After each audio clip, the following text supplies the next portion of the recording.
Sa video kong ito ay ipapakita ko sa inyo kung paano iluluto yung palakang bukid, yung palakang palay baga. So, ipapakita ko sa inyo kung paano ito gagawin, palakang palay, kasi unique, one of a kind.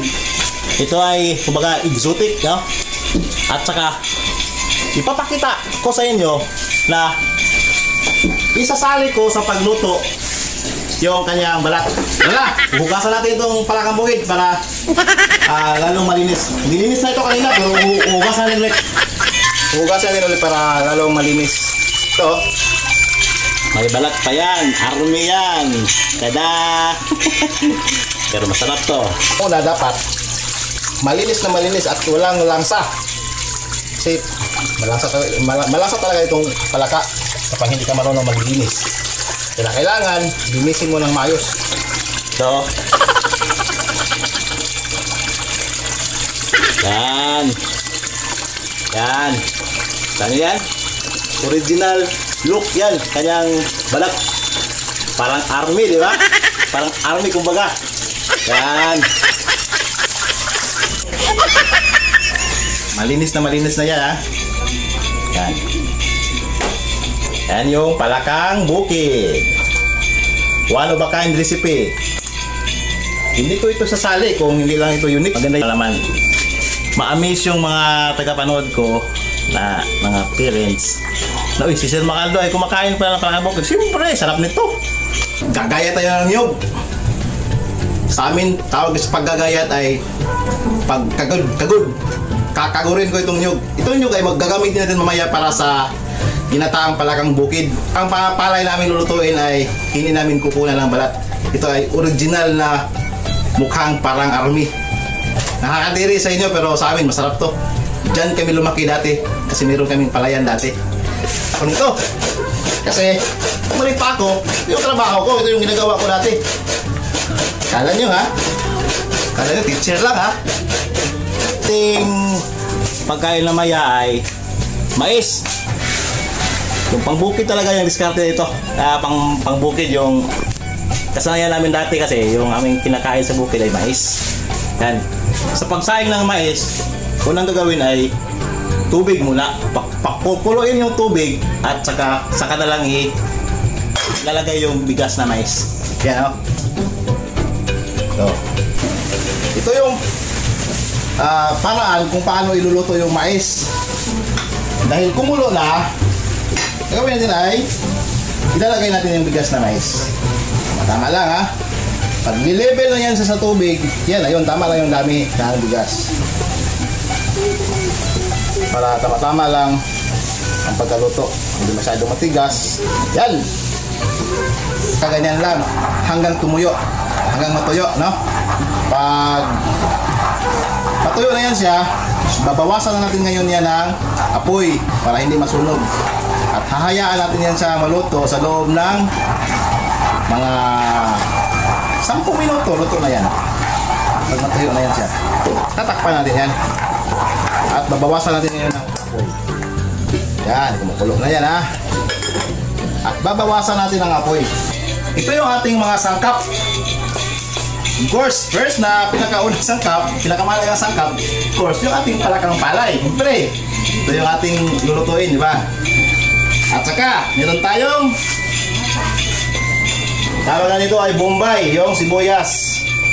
Merong sibuyas na dahon.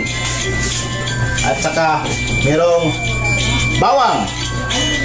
Para mawala ang lasa, kailangan meron tayong ginger or luya.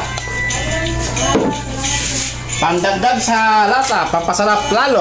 Ito yung atsal, yung kanyang bell pepper. At saka, haraba style tayo. Maanghang. Lagyan namin ng siling. Tawag namin dito ay kulikot. Kulikot. Tapos, ito ay maanghang. Siling berde. Kulikot. Paminta. Yan. At saka, meron tayong sweetie, yung coloring na galing sa bunga ng sweetie. Kaso lang, powder na siya. Naka-powder na.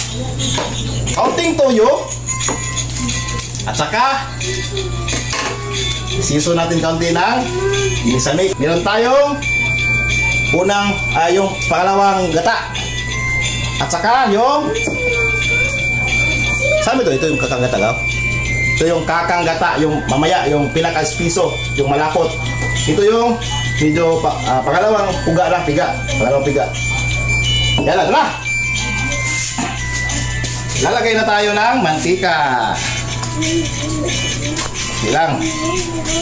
Kailang marami kasi talagyan pa natin yan ng gata.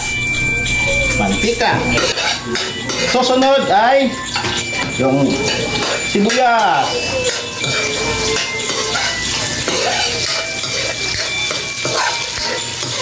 Sibuyas Bombay. At sabay natin itong luya. Malanghap na yung mix na amoy na parang nag-iinditar ng mga kapitbahay. Yan na. Ilalagay natin ating excited. Sarap nito guys. Yan, pangamoy na. So, siyempre, lalagay natin ang palakang palay. Yan. Up. Mix natin para mahalo.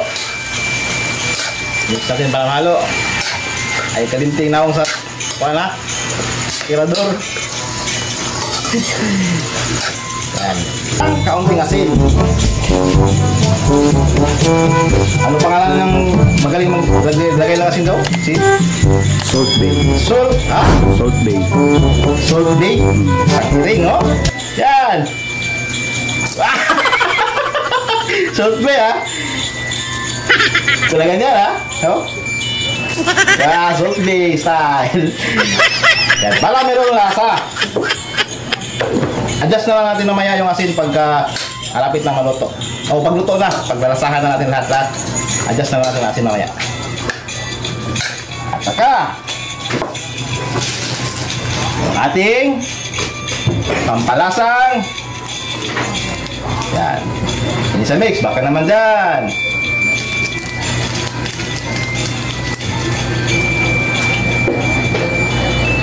Kayong paminta. Mintang durog. Lagay natin ang kanyang pampakulay, yung aswiti. At yung ating harabas style na pampaanghang. Mamaya na itong bell pepper. Malapit na maluto.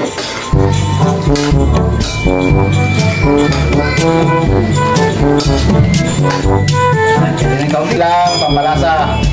Hindi mag-dominate yung kanyang kulay mamaya sa gata. Kaunti lang.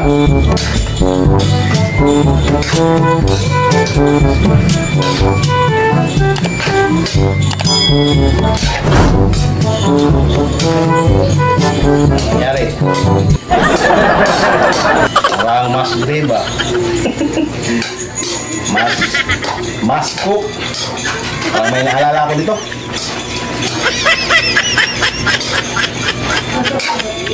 Yan. Guys, kung hindi lang ito unique, hindi ko ito sasali sa aking mga luto. Ako yung nagluluto naman ay pinipili ko lang yung mga lutuing unique na hindi kadalasang niluto ng marami. Kasi gas-gas na yung ibang mga lutuin, di ba? Ito yung mga unique na lutuin. Sinasali ko sa aking mga videos para naman ma-amaze yung mga tagapanood. Yan. Meron din tayong mga iba pang content na pagtatanim, yung mga fishing sa dagat. Ayan, abangan nyo at dadating din tayo sa ganyang mga videos natin. Yan. At lalagay natin ang ating pangalawang piga. Ito yun, ito. Ay, ayun, balikan ako. Yung pangalawang piga. Para yan. Last na itong kakangata. Yan. Mamaya. Tama-tama, mamaya. Mga siguro after 10 minutes. Lalagay na tayo ng kaunting suka. Lalagay na natin ang ating kaunting suka para may ibang halong medyo as. Kaunti ng suka. Dahan lang ang pag-mix kasi baka mawarak. Malapit nang matuyo ang kanyang sabaw. Lalagay na natin ngayon ang ating wow! Ano to, Gaw? Backup naman niya. Yan, para meron kaunting. Uy, kaunting kagat. Mamaya lang ito. Maya na. Maya na. At sal. Malapit na matuyo. Para meron siyang kaunting sabaw. Mamaya. Kakanggata. Tinikman ko ito kanila. Yung kanyang lasa ay saktong-sakto na. Alam. Kambya lang. Kasi baka mawara. Sinuto na ito eh. Yan lang natin. Huwag na natin takpan ha. Pag naglalagay natin na tayo ng kakanggata, huwag na tayo magtakip. Kasi magiging lana yung kanyang gata. Pag takpan mo pa, mawala yung kanyang lasang gata na frisko. Huwag mo na takpan. Yan ang teknik dyan. Basta maglagay ka na ng kakanggata, yung panglas. Alam, baka mawara. Tagal na ako hindi nakatigil nito. Buti na lang nakadiskarte si Agaw ng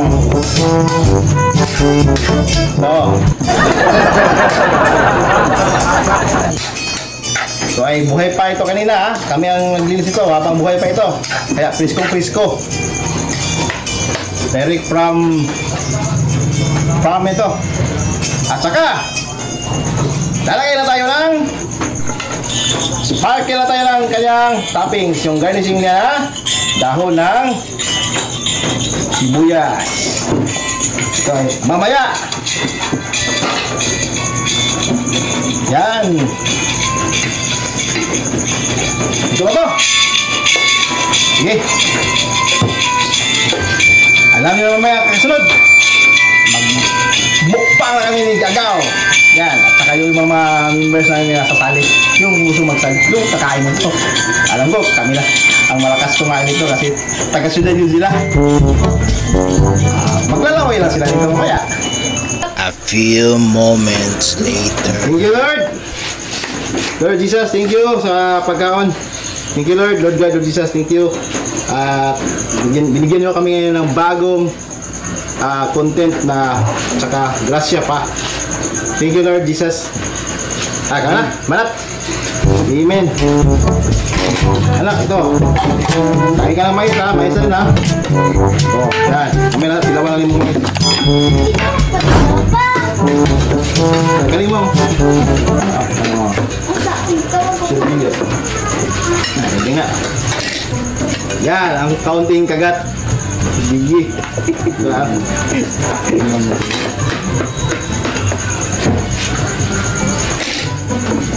Standing position lang tayo, guys. Magkaroon kamay.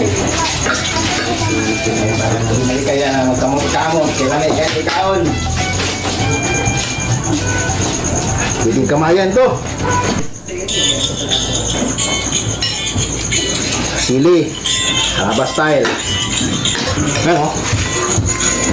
Paa. Yan. Umasok pa. May balat pa yan, ha? Sarap. Totoo yan. Hindi may sama yan. Malalog chicken. Parang chicken sabi ng anak ko. Yung anak ko, si Ben Loren. Malalog chicken. Siya daw, Nonoy. Yan. Siya ang naglalito kanina. Nandun namin kay Raymond. Meron din silang bukid. Makain din siya pala nito ng parang palay. Isang litong baboy. Pag ito, dedma. Ito lang akin.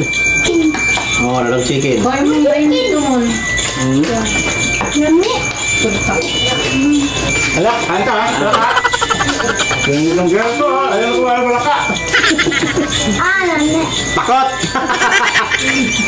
Bumalik sa daan. Tinggalipin din.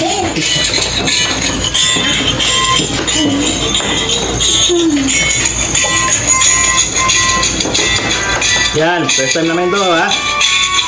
Yan. So, ang dukot. Sabi, tawag namin sa ito sa bukid. Dukot. Dukot ng mais. Yan guys. Hanggang sa susunod, ha? Salamat sa panonood.